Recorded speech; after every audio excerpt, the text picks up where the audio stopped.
రాత్రి 10:45 అయ్యింది.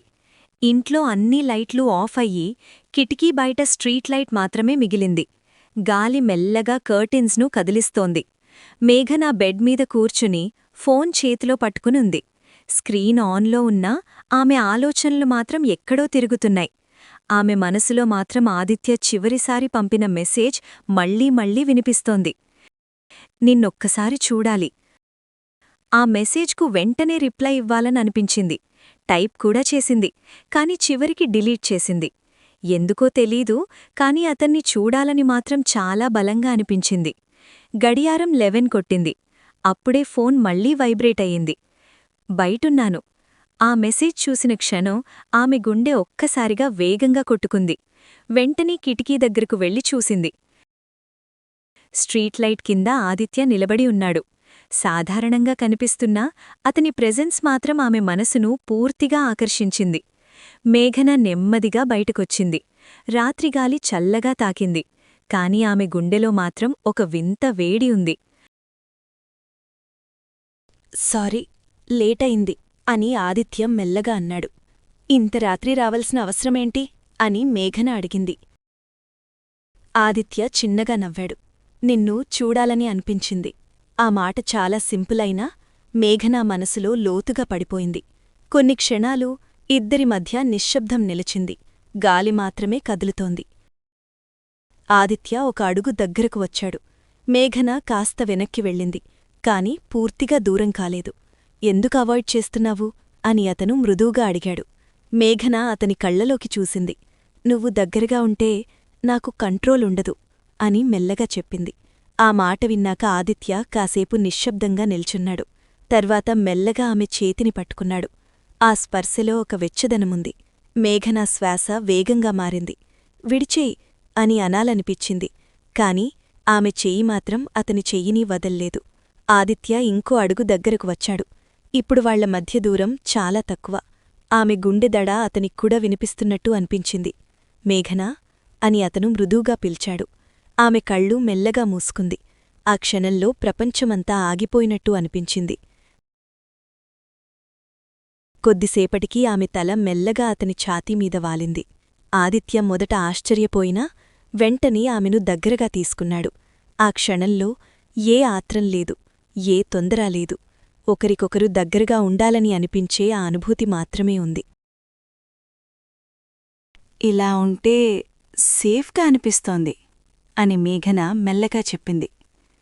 ఎప్పుడూ నీకు సేఫ్ ప్లేస్ నేనే అని ఆదిత్య జవాబిచ్చాడు. ఆమె చిన్నగా నవ్వింది. ఆ నవ్వు అతని గుండెలోకి నేరుగా వెళ్ళింది. కొన్ని క్షణాలు ఎవ్వరూ ఏమీ మాట్లాడలేదు, కాని వాళ్ల హృదయాలు మాత్రం చాలా చెప్పుకున్నాయి. గాలి కాస్త బలంగా వీచింది. ఆమె జుట్టు అతని ముఖాన్ని తాకింది. అతను కళ్ళు మూసుకుని ఆ క్షణాన్ని ఆస్వాదించాడు. ఈ రాత్రి గుర్తుండిపోతుంది అని మేఘన నెమ్మదిగా చెప్పింది. నీతో ఉన్న ప్రతి క్షణం గుర్తుండిపోతుంది అని ఆదిత్య అన్నాడు. ఆ రాత్రి నిశ్శబ్దంగా గడిచింది, కాని వాళ్ల గుండెల్లో మాత్రం ఒక కొత్త అనుభూతి మొదలైంది. ఆ రాత్రి తర్వాత మేఘన, ఆదిత్య ఇద్దరి మధ్య ఉన్న దూరం పూర్తిగా తగ్గిపోయింది. మాటల్లో చెప్పకపోయినా ఒకరికొకరు దగ్గరగా ఉండాలనే కోరిక రోజురోజుకీ పెరిగింది. చిన్న చిన్న కారణాలకే కలవడం, చూడగానే నవ్వులు, పట్టుకోకుండా ఉండలేని చేతులు, వాళ్ల మధ్య ఏదో కొత్తగా మొదలైంది. ఒక సాయంత్రం మేఘన అతన్ని అదే చోటికి పిలిచింది. ఆమె ముందుగానే వచ్చి నిలబడి ఉంది.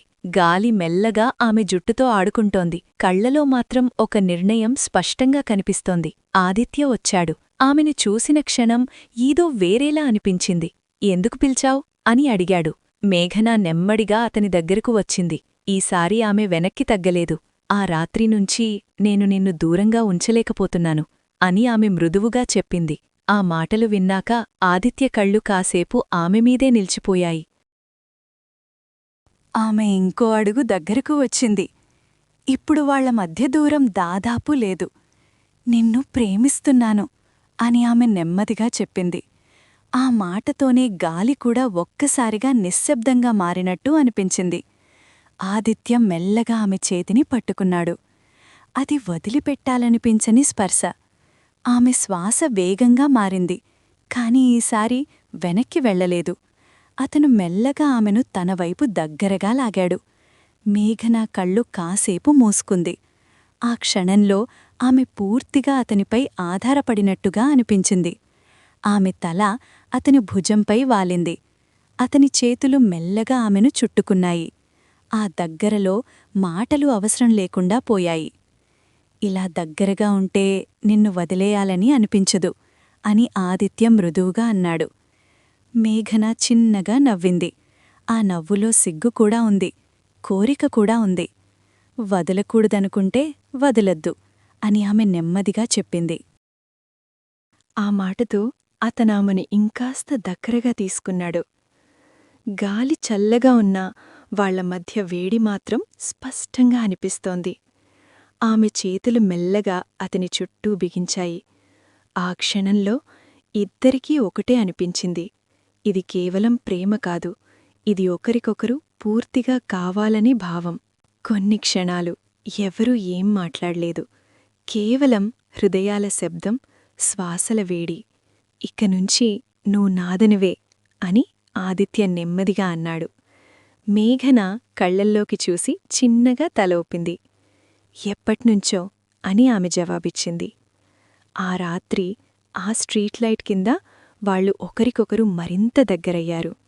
అదొక సింపుల్ కన్ఫెషన్ కాదు, అది ఇద్దరి మధ్య ప్రారంభమైన ఒక గాఢమైన బంధం. కథ నచ్చితే లైక్ చేయండి. మరిన్ని ఆసక్తికరమైన కథల కోసం సబ్స్క్రైబ్ చేయండి.